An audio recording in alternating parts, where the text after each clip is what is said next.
Badhsabka gobolka Togdher Maxamed Ibrahim Qabo mas'uuliyiin ka socotay wasaaradda waxbarashada iyo mas'uuliyiinta jaamacadaha gobolka ayaa ka qayb galay munaasabada maamulka dugsiga Ileyska Togdher ku sagootinayeen ardaydii ka baxday dugsigaasi kuna abaal marinayeen ardaydii ugu sareysay hablaha Soomaaliland oo kamid ahayd waliba 10kii arday ee imtixaanaadkii dugsiyada sare ee Soomaaliland ugu sareeyay waxa si weyn munaasabada looga amaanay ardaydaasi iyo waliba dugsiga Ileyska Togdher iyadoo sharaxaadna uu ka bixiyay dugsigan iyo guulihii uu soo jiray maamulka ku-xigeenka dugsigaasi Cabdixakiin Muuse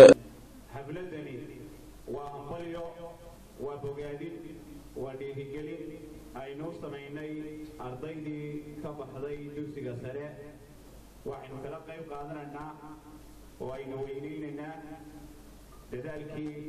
ay muddada dheer soo wadeen ee ay soo afjareen marxaladii dugsiga sare ee ugu dambaynaysay Iskul ويبقى بلاد دونان هر جامعة. تعليم اللبات أهلها جمهورية الصوماليلاند دبسة كسرة إيوه تعليم تطوات دمامبا طوان كارتي وبصير رئيس حاكم دبسة كسرة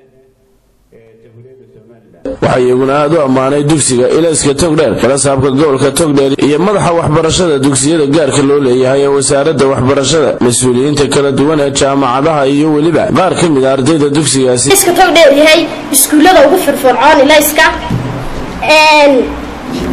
gobolka ugu firfircoon aad baan u faraxsanahay I'm so happy for you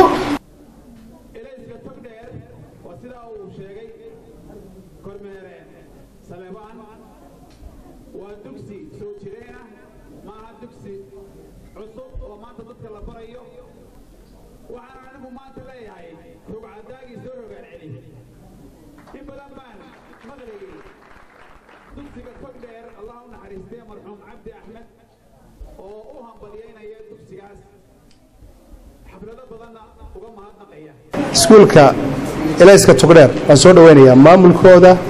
iyo madaxdooda iyo sida wanaagsan ay u organize gareeyeen hadii jeer marka iskuulada la xamanayo iskuulada ugu fiican gobolka ay ku jiraan reportkan hayo waxaanan ku amaanayaa maamulka dugsiga idinkana kulli way idinka muuqataa waxaan idinka filayaa inta ay in ka sii wanaagsan aniguna maamul ahaan gobol ahaan waan idin garab taagnaanaya gabagabadiina waxa halkaas abaalmarin lagu gudoonsiiyay qaar ka mid ah macallimiinta iyo maamulka dugsiga Ileyska Togdher Mustafa Ismaan magaalada telefishinka qaranka Soomaaliland magaalada Burco.